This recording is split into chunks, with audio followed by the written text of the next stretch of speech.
closest partner in the Pacific. Our partnership with Japan is not just strategic. It is based on shared principles and common vision. It is rooted in our respect for democracy, human rights, a rules-based international order, and multilateralism. In today's complex geopolitical environment, the European Union-Japan partnership stands as a model of principled, reliable cooperation. Today's summit is about strengthening that partnership with concrete actions, especially in three key areas: security and defense, multilateralism, trade and economic security. Security and defense are now at the core of the European Union's global engagement.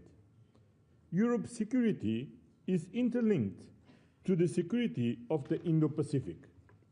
Japan was the first country in the region to conclude the strategic and defensive partnership with the European Union, and we are determined to deepen it. I welcome the launch of the negotiations of a Security of Information Agreement, and today we also committed to closer cooperation in maritime security, cyber, space, hybrid threat, non-proliferation, and defense industry. We reaffirm our shared commitment to multilateralism. The United Nations and the United Nations Charter, marking their 80th anniversary, and remain essential pillars of peace and global cooperation. This includes standing up for sovereignty and territorial integrity in Ukraine, in the Middle East, here in the Indo-Pacific, and everywhere in the world. It also includes tackling global challenges like climate change. We will work together to deliver a successful and ambitious outcome at the upcoming COP30. Lastly, on the economic front, our economic partnership agreement is the largest ever concluded by the European Union. It has delivered real benefits for companies and consumers on both sides.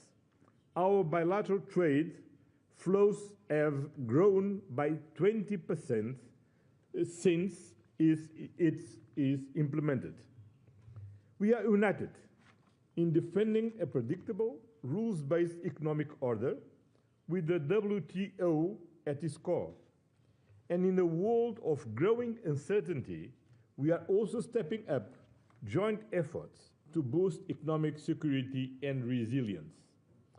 The new Competitiveness Alliance we launched today is an important step forward, and President von der Leyen will elaborate on this point further. Thank you very much. I also want to thank you, Prime Minister Ishiba, for hosting us here at the 30th EU-Japan Summit. And indeed, like my friend Antonio Costa, I saw yesterday the Osaka World Expo.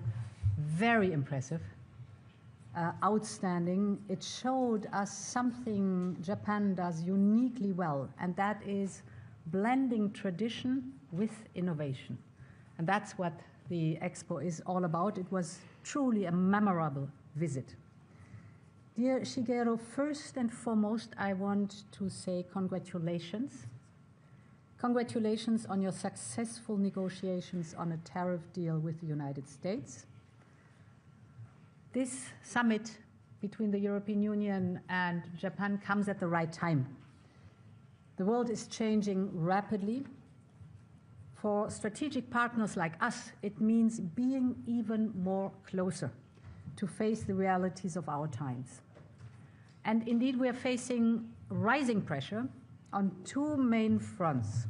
The first is geoeconomics, with growing trade tensions and uncertainty, fragile supply chains, the challenge of overcapacity and unleveled playing fields. And on the other hand, geopolitics, with rising threats to our shared stability and interests, from the battlefields in Ukraine to the waters of the Indo-Pacific. Today was about providing common answers and acting together. So let me start indeed with competitiveness. We know competitiveness begins at home. Europe is doing its part. We are investing heavily in innovation. We are improving the business climate and cutting red tape. But in today's world, competitiveness has to be built with trusted partners, such trusted partners as Japan. Together, Europe and Japan represent a fifth of global GDP and a market of 600 million people. So we have the scale to shape global rules on trade and technology in line with our values of fairness and openness. And that's indeed why we are launching our Competitiveness Alliance today. It rests on 3 pillars. The first pillar is increased bilateral trade between Europe and Japan. We build here on the strong foundation of our economic partnership agreement. It has risen in the last 6 years. The trade between our economies has increased by over 20%, but this was just the beginning. Now we must fully implement the agreement in all areas, such as government procurement, sanitary and phytosanitary standards, and others, so that we can unlock the full potential. We have also agreed to simplify rules where possible, to make life easier for our businesses, and to further promote mutual investment opportunities. The second pillar of our Competitiveness Alliance is strengthening economic security. Japan is a front runner here, and the G7 summit in Hiroshima set a clear direction. We're upgrading our high-level economic dialogue to steer cooperation on robust supply chains, especially for raw materials and batteries. This includes also intensifying the circular economy, securing frameworks for joint research, and the stronger protection of critical infrastructure, both physical and cyber. We will also work more closely together to counter economic coercion and to address unfair trade practices. The third pillar is our joint work on innovation and the green and digital transitions. We're continuing negotiations for Japan to join Horizon Europe, the world's largest research and innovation program, and I hope we can conclude them this year. Under the Green Alliance, we are launching new cooperation on the circular economy, on emission trading systems and clean technologies. And on digital, we are, among others, establishing a working group on submarine cable connectivity, including in the Arctic. So this is a concrete move forward to more secure and trusted data flows between our economies. And finally, as you mentioned, Prime Minister, we believe in global competitiveness and it should benefit everyone. That's why Europe is stepping up cooperation with CPTPP countries, not only to defend open trade, but to shape it. Together, the European Union and CPTPP countries can lead a meaningful reform of the WTO so that global trade rules reflect today's challenges and the risks of tomorrow. Finally, on security and defense, here too the work starts at home. Europe is building up its capabilities with an 800 billion euro defense industrial plan.